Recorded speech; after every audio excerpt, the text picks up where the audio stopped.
देवर जी, मुझे ऐसा लग रहा है मेरी साड़ी में ना कीड़ा घुस गया है, मुझे कीड़ा काट रहा है, जल्दी आकर देखो। भाभी अगर ऐसा है तो आप एक काम करो ना, वॉशरूम में जाके चेक कर लो।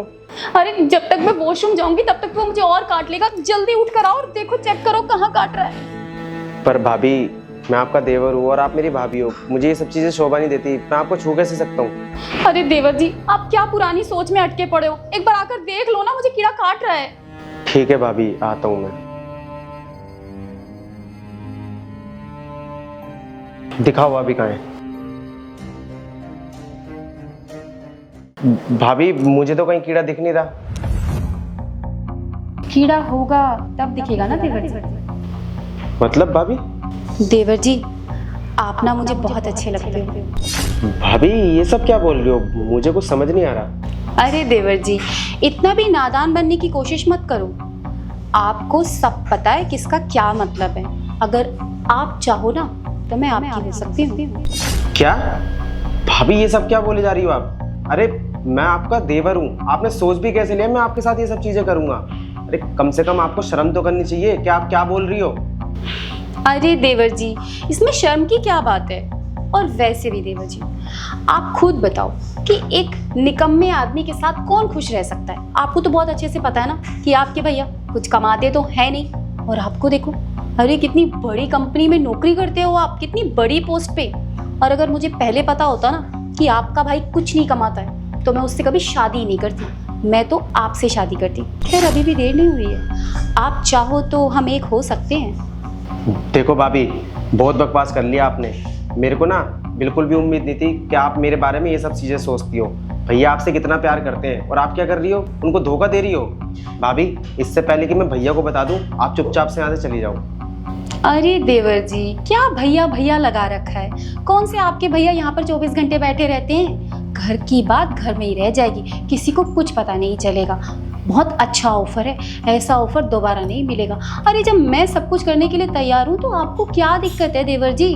और वैसे भी वो कहते हैं ना कि जब दो दिल मिल रहे हैं तो कोई तीसरा क्या कर सकता है। और अगर तुम्हारे भैया को पता चल भी गया, पहली बात तो पता चलेगा ही नहीं। कौन बताएगा? मैं बताऊंगी नहीं, तुम बताओगे नहीं। जब हम दोनों बताएंगे ही नहीं तुम्हारे भैया को तो उन्हें पता चलेगा कैसे। और अगर चल भी गया ना तो तुम टेंशन मत लो, मैं संभाल लूंगी। बस मैं जो कहती हूँ ना तुम वो करने के लिए तैयार हो जाओ, फिर देखो हम अपनी लाइफ कितनी अच्छे से जिएंगे दोनों साथ में रहकर। छी भाभी, मुझे बिल्कुल भी उम्मीद नहीं थी कि आपके दिल पे ये सब चीज़ें चल रही हैं मेरे को लेके। भाभी आपको शर्म आनी चाहिए।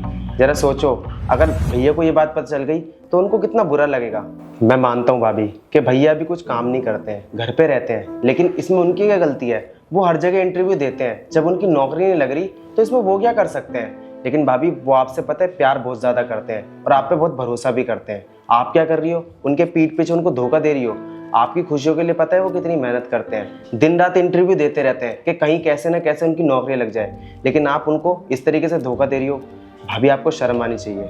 और जरा सोचो कि अभी मैं आपकी बात मान लेता हूँ, आपके साथ ये सब चीज़ें कर लेता हूँ, और मैं ये भी मान लेता हूँ कि ये बात किसी को बताओगे नहीं आप, लेकिन झूठ कब तक छुपा के रखेंगे हम। कभी ना कभी तो भैया के सामने आ ही जाएगा ना। जिस दिन उनको ये बात पता चल गई मैं उनसे कभी नजरें नहीं मिला पाऊंगा। अरे उनका तो भरोसा उठ जाएगा मेरे ऊपर से। और ये भी सोचो कि अगर आपके मम्मी पापा को ये बात पता चल गई कि आप अपने देवर के साथ ये सब चीज़ें कर रही हो, भाभी आप उनसे नजरें मिला पाओगी? नहीं ना। तो इसलिए मैं आपसे मना कर रहा हूँ कि ये सब चीज़ें गलत है। भाभी मैं आपके सामने हाथ जोड़ता हूँ, आपने अपने दिमाग से ये सब चीज़ें निकाल दो और भैया के साथ खुश रहो। उनके बुरे टाइम में उनका साथ दो, ना कि उनका साथ छोड़ो इस तरीके से। बस देवर जी, आज आपने मेरी आंखें खोल दी। मैं गलत राह पर जा रही थी, लेकिन आपने बहुत सही किया जो मुझे समझा दिया। अरे देवर भाभी का रिश्ता तो माँ बेटे का रिश्ता होता है, और मैं पागल उसी रिश्ते को खराब करने चली थी। दिमाग खराब हो गया था मेरा। मुझे लगा कि आपके पास पैसा है, अच्छी जॉब है, तो आप मुझे एक अच्छी लाइफ दे सकते हो, मेरी सारी ख्वाहिशें पूरी कर सकते हो। लेकिन नहीं, पैसों से कभी खुशियाँ हासिल की ही नहीं जा सकती। आज भले ही मेरा पति कमाता नहीं है, काम नहीं करता, लेकिन ऐसा तो नहीं है कि जीवन में कभी उनका काम लगेगा ही नहीं। वो कितना भरोसा करते हैं मुझ पर, इसी भरोसे के साथ हम सब साथ में रहते हैं। लेकिन मैं क्या कर रही थी, अपने पति का भरोसा तोड़ रही थी। भूल गई थी कि मेरी उनसे शादी हुई है, शादी के उन 7 वचनों को, उन 7 फेरों को। लेकिन आज आपने मुझे सब कुछ याद दिला दिया।